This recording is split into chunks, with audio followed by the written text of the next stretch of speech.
Rebecca, I think you agree that science is expanding and philosophy is shrinking. And as philosophy presents questions and as they're subjected to scientific thinking, various elements of what used to be philosophy are peeled off or squeezed off, become scientific and go on to the future. And I think everybody applauds this. The fundamental question is, when that process goes to its limit, when it goes to completion, will there be any residue? Will there be anything left for philosophy? Right. So I want to address that question, but first I want to disagree a little bit with what you said I agree with. And that is, I do think that fields of science have broken off from philosophy. I think that that's, it's undeniable. That's just the history of science. But it's not clear that the number of philosophical questions shrinks because the content of science itself provides new philosophical questions. And so, for example, the view of time that is perhaps suggested by relativity theory. Einstein thought so, and he seemed to have understood relativity theory pretty well when he said that the distinction between the past, the present, and the future is an illusion, albeit a persistent illusion. A philosopher's going to go crazy trying to figure out whether that's true, whether that scientific theory really does entail or suggest or, that view. And if that's true, how do we reconcile that with what seems one of the most salient features of our experience, which is the flow of time? The past no longer exists. We occupy some present. We have no idea of what the future is. That is the substance of human life, that we regret or long for the past and worry or hope for the future. And here is somebody saying, look, science, the scientific theory that we all use in science, it's a fantastic predictive instrument, but it's telling us that the flow of time is not real. That presents philosophical issues. Quantum mechanics has presented tremendous number of philosophical issues. Let's stick with time, because that's a fascinating supporting of your point. So whereas physics as a field split off from so-called natural philosophy, which existed for hundreds or thousands of years, and then physics now came and no more natural philosophy, but suddenly this physics has created a question about time. I mean, I've been at conferences where physicists talk about the philosophical issue of the flow of time, and A and B, and which is the reality, and how does science support it, and the relationship between philosophers and physics and physicists become even stronger. Yes, exactly. In that case. Yes, no, and I think for almost, I shouldn't say that, for many fields of philosophy. Maybe if I thought about it longer, I would say for all fields of philosophy, a philosopher has to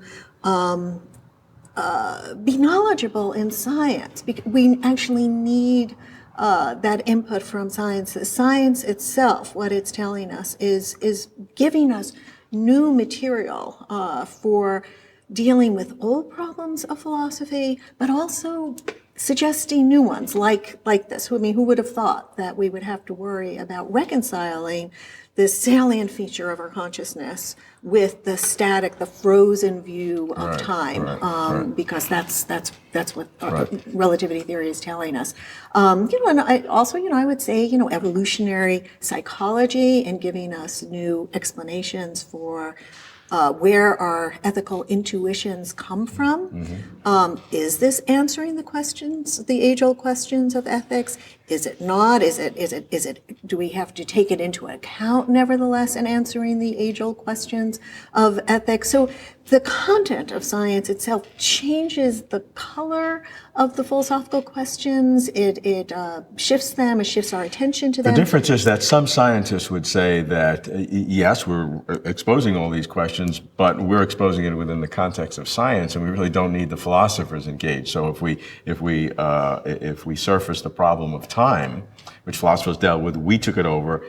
They should stay away. Now we'll solve it. We're the physicists. We can solve the problem of time, or we can solve the problem of quantum mechanics in the observer, the issue of the nature of information, which is very important in physics. But they today. cannot solve the problem of reconciling they can't tell, once they try to tell you what is reality like, given the success, the predictive success of this theory, what is reality like? They disagree. They all disagree.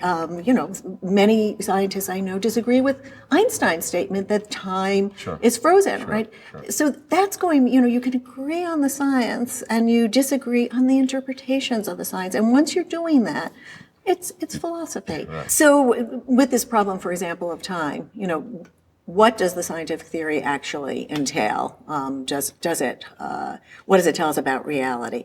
But there is this, what science needn't do and has really no business doing, has no interest in doing, is to try to reconcile the view that emerges out of science about reality with what the 20th century philosopher Wilfrid Sellars had called the manifest image of man, or I would say the manifest image of us in the world, try to correct the sexist language. And it is, he puts forth this view in Philosophy and the Scientific Image of Man, that what philosophy tries to do is to reconcile the scientific image of us in the world, the scientific. So this is already presuming realism, which you'd have to argue for. But let's give us scientific realism. Science is giving us a description of what it is like, what the world is like, and what we are like, and why our relationship to the world. But it's not reconciling it with these pre-scientific ideas that we have and that we use in order to arrive at the scientific image. All of the assumptions and presumptions that we have to make in order to make sense, for the world to be coherent to us. Even such things as proportioning our belief to the evidence, trying to have internal coherence. Just the sense that it matters, the truth matters, right? All of these, so basic that you don't get this out of science, you bring it to science, and that's how we're able to do science. But then sometimes science seems to be at odds with our manifest image of what it's like for us to be in the world. Time is an example. How do I make sense out of my life if I don't attribute to it that it's changing over time, that it flows, that the past is gone, that there's this future I'm certain. I mean, my entire emotional life presupposes the flow of time. How do I reconcile these two things? Science doesn't need to worry about it. It needs to worry about developing the scientific image hard enough, right? It belongs to philosophy to try to reconcile that with all of the views we need in order to be coherent.